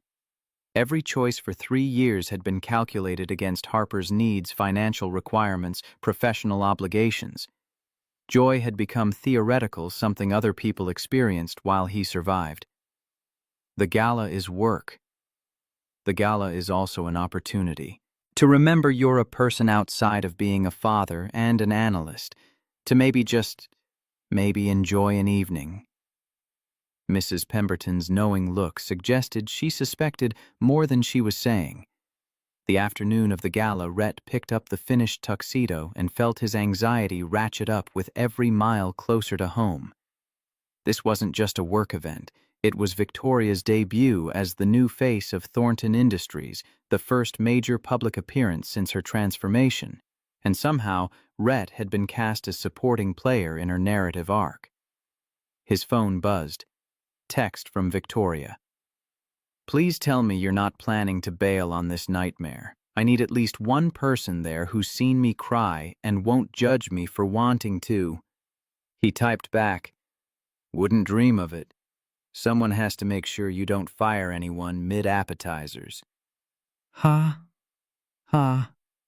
See you at 7. Don't be late." The Brown Palace Hotel had been hosting Denver's elite since 1892. All Italian Renaissance Revival architecture and old money elegance. The ballroom glittered with crystal chandeliers and women in gowns that cost more than Rhett's first car. Men in tuxedos clustered around the bar discussing deals and stocks and the Broncos draft picks with equal intensity. Rhett arrived at 7 sharp, handed his coat to the attendant, and immediately felt underdressed despite the tailor's assurances. Everyone here seemed to know the unwritten rules of wealth and power, moving through the space with the confidence of belonging. "Mr. Mitchell." Victoria materialized beside him, and the sight of her stole his breath.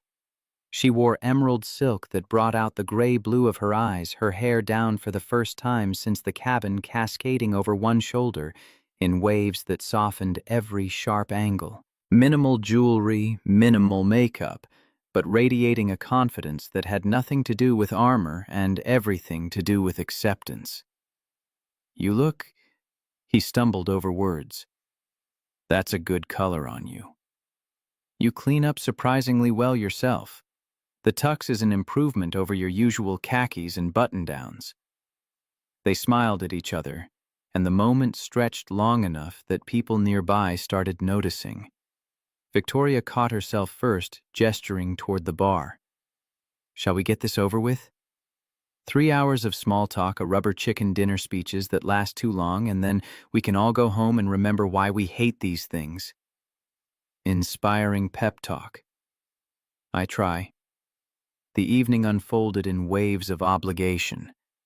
Victoria worked the room with practiced ease, introducing Rhett to board members and major clients, her hand occasionally touching his elbow to guide him through the social minefield. He found himself enjoying it more than expected, the conversations less tedious when he had Victoria's quiet commentary whispered in his ear during transitions. "See that man in the gray suit, Gerald Patterson? Tried to poach you 3 times last year. Offered you 20% more than I was paying." Rhett blinked. "I never got any offers." "Because I intercepted them. Told HR to quietly make them disappear. Not my finest ethical moment, but I wasn't about to lose my best analyst." "That's controlling, manipulative, yes. Which is why I'm telling you now. If Patterson approaches you tonight, he's legitimate. I won't interfere." Before Rhett could process that confession, they were swept into another cluster of executives, more handshakes, more small talk about market conditions and Federal Reserve policy. But the revelation sat in his chest like a stone. Victoria had valued him enough to fight dirty, to keep him even in her Ice Queen days. Dinner was announced, and the crowd flowed toward tables marked with numbered placards.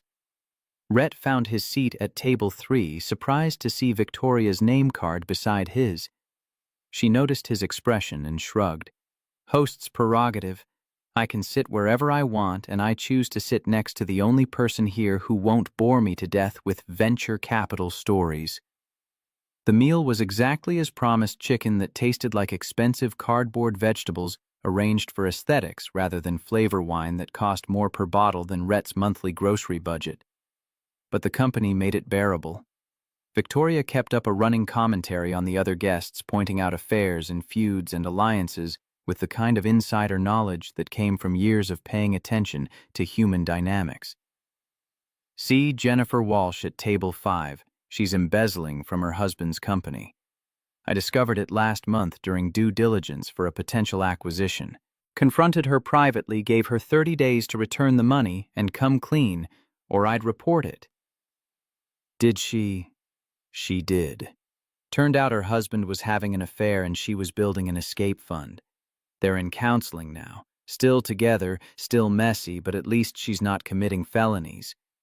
Rhett studied Victoria's profile, seeing the complexity there, still tough, still demanding, but tempered now with mercy that came from understanding that people were flawed and struggling and trying their best in impossible situations. "You're staring." "I'm impressed. The Victoria from 6 months ago would have destroyed her publicly." "The Victoria from 6 months ago was destroying herself. Turns out you can't burn everything around you without inhaling the smoke." She took a sip of wine. "Therapy's going well, by the way. My therapist says I'm making remarkable progress for someone who spent 36 years believing emotions were character flaws." "What changed?" Victoria's eyes met his held, and something electric passed between them. "A snowstorm. A cabin. A man who refused to let me hide." The speeches began before Rhett could respond. Board chairman droning about fiscal responsibility and shareholder value. Victoria rose to give her own address, and Rhett watched her command the room with the same authority she brought to boardrooms, but softened now with humor and humility that made her human rather than untouchable. 2 years ago, I inherited this company and nearly destroyed it by confusing strength with cruelty. I'm standing here tonight to tell you I was wrong. Leadership isn't about crushing weakness. It's about recognizing that everyone has struggles. Everyone has breaking points, and our job as leaders is to help people be their best selves, not punish them for being human." She paused, and the silence was absolute. Thornton Industries is profitable not despite treating employees with compassion, but because of it. Turns out people work harder when they're not terrified. Who knew? Laughter rippled through the room. Victoria smiled, the expression transforming her face into something radiant. "I want to specifically recognize one person tonight. Rhett Mitchell, our Director of Financial Analysis, who had the courage to tell me I was wrong when no one else would. Who reminded me that numbers represent people's lives and that success without humanity is just expensive emptiness." "Stand up, Rhett." Every head turned toward him. Rhett stood awkwardly face-burning while applause rolled through the ballroom. Victoria's eyes found his across the distance, and the gratitude there was unmistakable. When the speeches ended and dancing began, Rhett escaped to the balcony for air. The night was cool, May in Denver still flirting with winter, and the city lights stretched toward the mountains in a glittering grid. He leaned against the railing, breathing deep, trying to settle the chaos in his chest. Hiding from adoring fans. Victoria joined him at the railing, maintaining careful distance, but her presence filling the space between them. I shouldn't have put you on the spot like that. I just wanted people to know that real change came from real conversations, not corporate mandate. It's fine. Just not used to being the center of attention. You should be. You're good at what you do. Exceptional, actually. Patterson wasn't wrong to want you.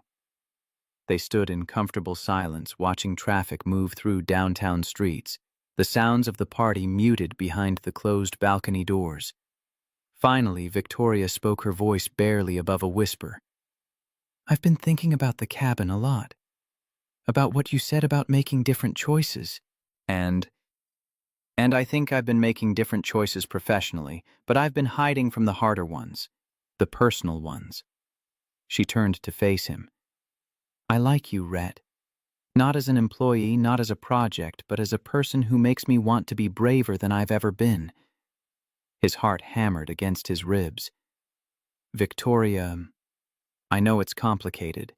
Power dynamics, HR policies, the fact that you're still healing from losing your wife. I'm not asking for anything.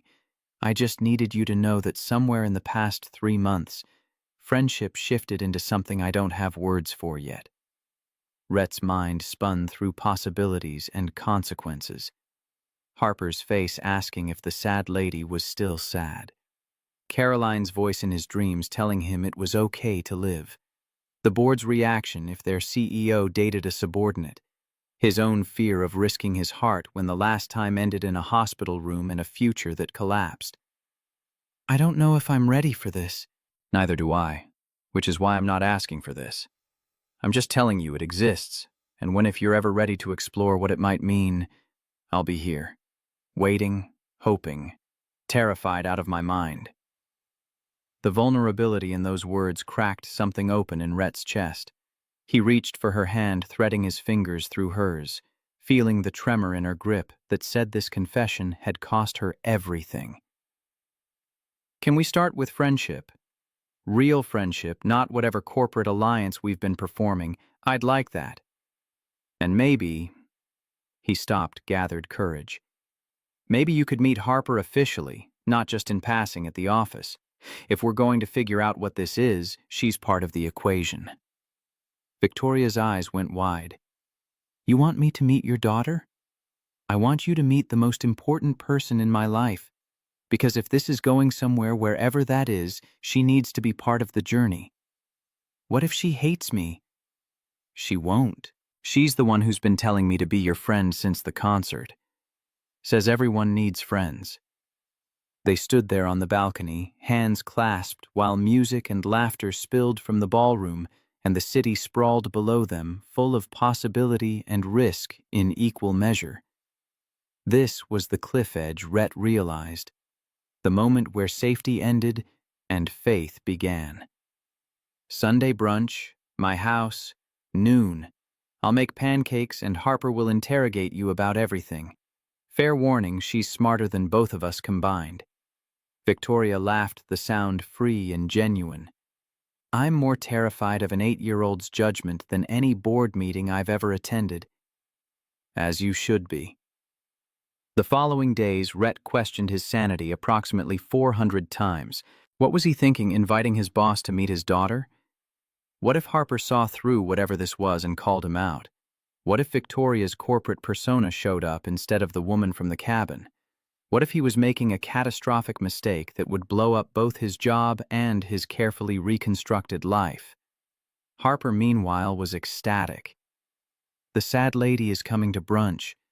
Do I need to clean my room? Should I hide my toys? What if she doesn't like me? She's going to love you, princess. Impossible not to. What if I don't like her? The question stopped Rhett cold. Then we'll figure it out. But I think you will. She's funny and smart, and she's working really hard to be happy again. Like you were after Mommy died.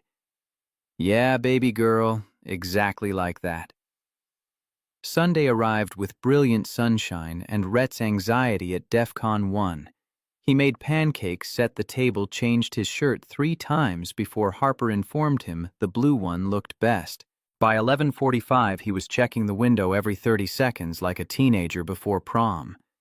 Victoria's Mercedes pulled up at 11:58. She emerged carrying a bakery box and looking nothing like the CEO who commanded boardrooms.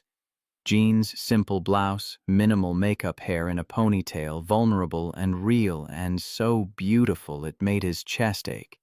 Harper beat him to the door, opening it before Victoria could knock. Hi, I'm Harper. You're Victoria. Daddy made pancakes, but they're probably cold now because he made them at 10 and it's almost noon. Come in.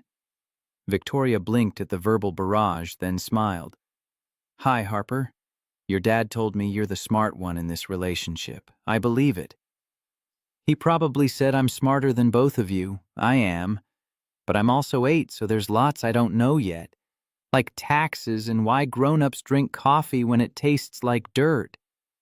Those are excellent questions, especially the coffee one.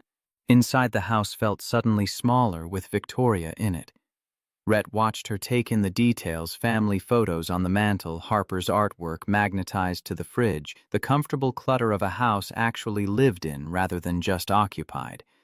Her eyes lingered on a photo of Caroline, and something painful flickered across her face before she schooled it away. Brunch was chaos in the best way. Harper peppered Victoria with questions about being a CEO, what it was like running a company, whether she ever wanted to fire someone just because they were annoying. Victoria answered honestly, not talking down, treating Harper like a person whose opinion mattered. Do you have kids? The question landed like a grenade. Rhett started to intervene, but Victoria held up a hand. She set down her fork and met Harper's curious gaze. I almost did. A little girl named Emma. But she died before she was born, and I was very sad for a very long time. Harper processed this with the seriousness it deserved. Is that why you were mean to Daddy, because you were sad? Yes. I was hurting, and when people hurt, sometimes they hurt others without meaning to. Your daddy helped me understand that, and now I'm trying to be better. Good. Daddy's the best, and people should be nice to him. Victoria's smile was soft. You're absolutely right. He is the best. After brunch, Harper dragged Victoria upstairs to see her room, chattering about school and friends and the science fair project on CloudFormation. Rhett cleared dishes and listened to their voices overhead, his daughter's bright enthusiasm and Victoria's patient responses, and felt something settle in his chest that had been unsettled for 3 years. This could work. Against all odds and common sense, this strange triangle of broken people finding wholeness together, it could actually work. When Victoria came back downstairs an hour later, Harper was showing her the scrapbook of Caroline, explaining who Mommy was and why Daddy still got sad sometimes. Victoria listened with complete attention, asking questions that honored the memory rather than competing with it. She sounds like an amazing person. She was.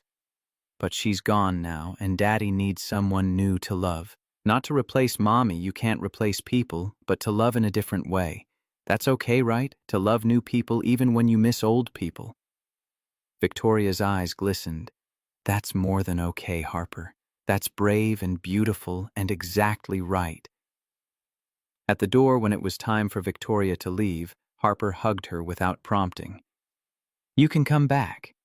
Daddy makes better pancakes when he's not nervous, and you should try them when they're actually good. I'd like that very much. Alone again, Rhett and Harper cleaned up the kitchen together.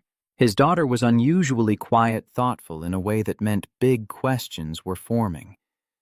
Daddy, do you love Victoria? The question hung in the air, sharp and unavoidable. Rhett dried a dish, slowly buying time to formulate an answer that was honest but appropriate.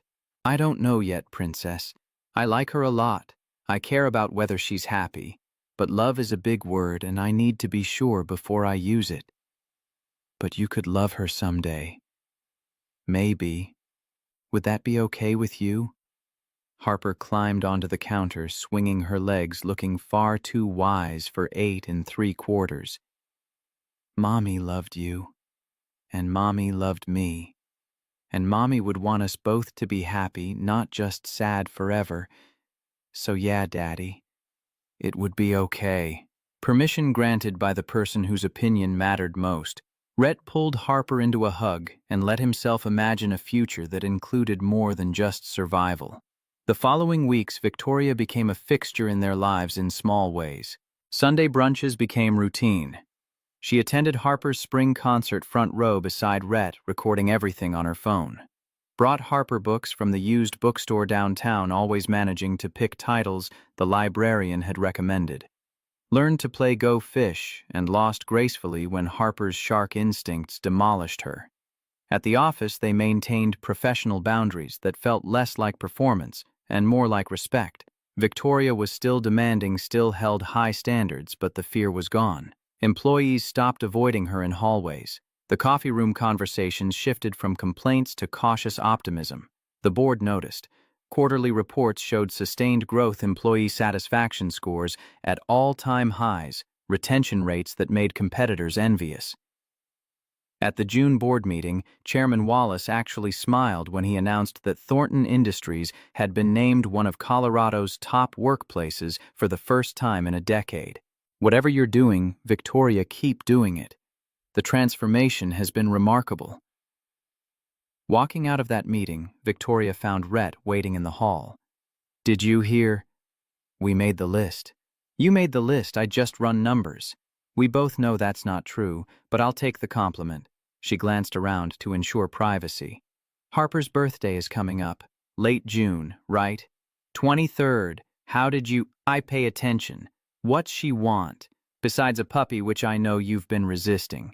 Rhett laughed. How do you know about the puppy campaign? She's mentioned it exactly 14 times in my presence. The girl is relentless. She gets that from her mother. I bet she does. Victoria's expression turned serious. What if I got her one A puppy? Small, hypoallergenic from the shelter, so we're saving a life. I know it's a big gift, but I want to do something meaningful for her, for both of you. The offer landed sideways, touching something raw. Caroline had promised Harper a puppy the week before she died, a promise that couldn't be kept when Rhett was drowning in grief and barely managing to keep them both fed. Now Victoria was offering to fulfill that promise, not as replacement, but as honor. You're serious? Completely, unless it's overstepping.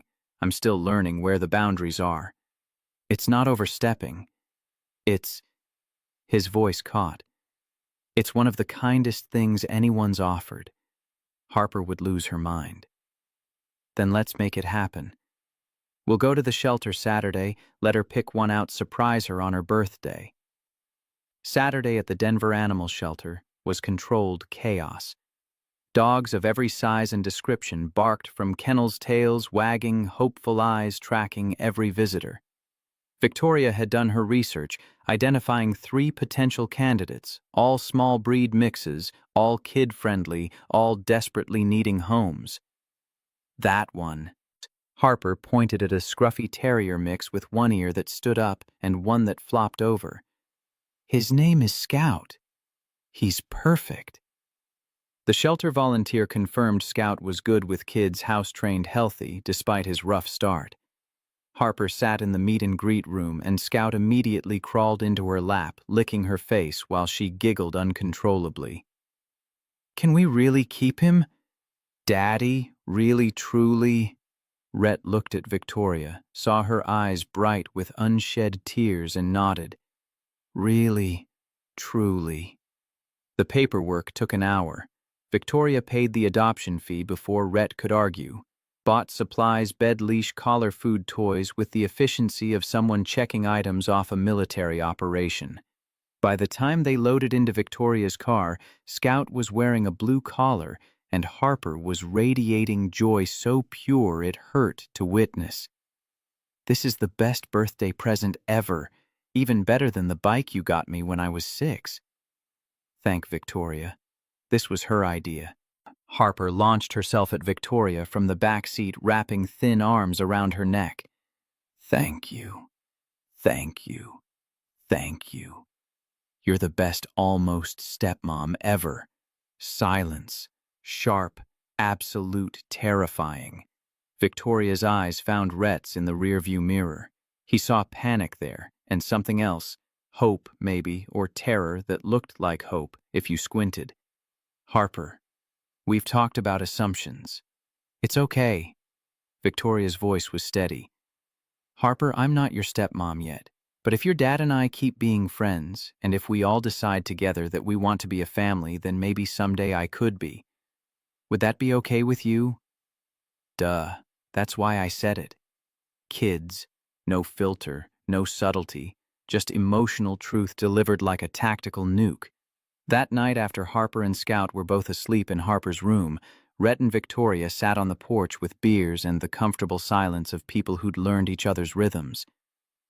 I'm sorry about the stepmom thing. She's 8 and she sees the world in simple terms. Don't apologize. She's not wrong about the direction we're heading. Unless I'm misreading everything, you're not misreading. But Victoria, I need you to understand what you're signing up for. Package deal me Harper memories of Caroline that will always be present. Sunday morning rituals and bedtime stories and school concerts that can't be missed. My life isn't flexible anymore. It's built around an 8-year-old who's already lost one parent and can't afford to lose another. Victoria turned to face him, and in the porch light, she was luminous. I know exactly what I'm signing up for. A man who keeps promises. A daughter who's smarter than both of us. A family that's been broken and put itself back together stronger. I'm not asking to replace Caroline. I'm asking to build something new alongside her memory. If you'll let me. This was the moment.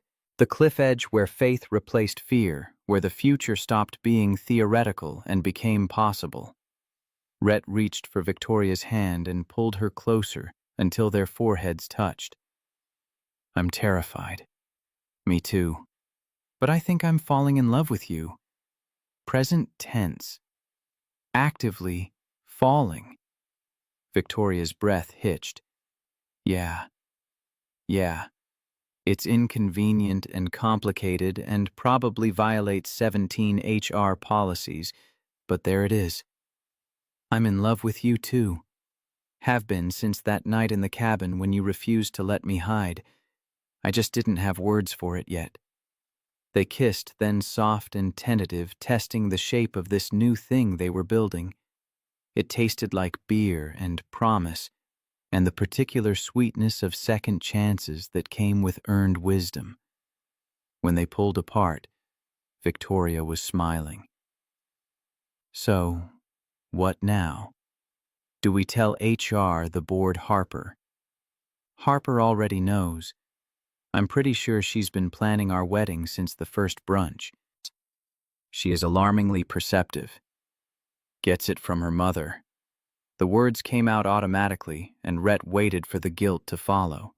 But it didn't. Just peace and Caroline's voice in his memory saying something she'd told him 100 times. Love isn't a finite resource, you know. You don't run out by giving it away. You just make more. Over the following months, they navigated the complexity of dating while maintaining professional boundaries. Victoria insisted they tell HR who created a disclosure form and updated reporting structures, so Rhett reported to the CFO instead of directly to Victoria. The board raised eyebrows but couldn't argue with results. The company was thriving, and whatever personal relationship existed between CEO and director wasn't affecting performance. Harper bloomed with Scout and Victoria both in her life. The dog slept in her bed, followed her everywhere, learned tricks with the single-minded determination Harper applied to everything. Victoria showed up for soccer games and parent-teacher conferences, asked about homework, helped with science projects, filled the mother-shaped space without trying to erase Caroline's memory. Mrs. Pemberton watched it all with knowing approval. Caroline would like her, she told Rhett one Sunday after Victoria left. She'd appreciate that Victoria doesn't try to compete with a ghost. Fall arrived then, winter again, the year turning full circle. Rhett stood in his kitchen making pancakes on a December morning, Harper setting the table, Scout underfoot, hoping for dropped bacon, and felt happiness that had nothing to do with absence of pain. Joy that was present tense, active real. Victoria arrived at 8, letting herself in with the key Rhett had given her in October, carrying coffee and newspapers and the comfortable belonging of someone who'd earned her place in their routine. "Morning, family." She kissed Harper's head, scratched Scout's ears, and moved to stand beside Rhett at the stove hip, bumping his in familiar affection. Harper looked up from her orange juice. "Are you going to ask her today?" Rhett's hand jerked spatula clattering against the pan. "Harper, what you've been carrying that ring around for 2 weeks. I saw it in your sock drawer when I was putting away laundry. You're not very good at hiding things." Victoria's head whipped toward him. Ring, this was not how he'd planned this. He'd imagined something romantic, a restaurant, flowers, a carefully rehearsed speech, not his kitchen on a random Sunday with pancakes burning and his daughter spoiling the surprise. But Harper was right. He'd been carrying the ring for 2 weeks, waiting for perfect timing that would never arrive because life wasn't about perfect timing. It was about choosing love when it showed up, however messy and complicated and inconvenient. Rhett turned off the stove, wiped his hands on his jeans, and pulled the small velvet box from his pocket. Victoria's eyes went wide. "This wasn't how I planned this. I was going to do something memorable and romantic and worthy of you." But Harper's right, waiting for perfect is just another way of hiding from real. He opened the box to reveal a simple platinum band with 3 small diamonds. It was Caroline's engagement ring. Harper and I talked about it, and we both agreed that if I was going to propose, it should be with something that carries history. Not erasing the past, but bringing it forward into the future. Victoria's hands covered her mouth, tears already falling. "Victoria Thornton, you crashed into my life like a blizzard and forced me to remember I was more than just survival and sacrifice. You've loved my daughter like she's yours, honored my wife's memory, and made me believe that broken people can heal each other if they're brave enough to try. Will you marry us? Not just me, but this whole complicated, beautiful mess we've built." "Yes," the word came out choked. "Yes. Absolutely yes." Harper cheered. Scout barked. Rhett slid the ring onto Victoria's finger and kissed her while pancakes burned forgotten on the stove. Later, when they told Mrs. Pemberton, the older woman pulled out her phone and showed them a text from Harper sent 2 weeks earlier. "Mrs. P. Daddy's going to propose to Victoria soon. I can tell. Mommy would be so happy." The wedding happened in spring at a small ceremony in their backyard. 50 people who mattered rather than 500 who were obligated. Harper was maid of honor in a dress she'd picked herself. Scout wore a bow tie and behaved surprisingly well, and Mrs. Pemberton cried through the entire ceremony. When Rhett and Victoria exchanged vows, they wrote their own. Victoria went first, voice strong despite tears. "Rhett, you taught me that strength isn't about never breaking. It's about having the courage to put yourself back together. You saw through my armor to the terrified woman underneath and loved her anyway. I promise to be a partner worthy of your trust. A mother figure Harper deserves, and a woman brave enough to keep choosing love even when it's scary. I'm trading my kingdom of ice for this home of warmth, and I've never been happier." Rhett took a shaky breath before responding. "Victoria, you came into my life when I'd forgotten how to live, and you reminded me that survival isn't enough. You've honored Caroline's memory by building new love alongside it, not erasing it. You've shown Harper that families can grow and change and strengthen through loss. I promise to be your safe place, your partner in both triumph and struggle, and to never let you retreat behind armor again." You're not the Ice Queen anymore. You're just Victoria, and that's more than enough." The minister pronounced them married, and as they kissed, Harper whispered loud enough for everyone to hear, "Finally, I've been planning this since February."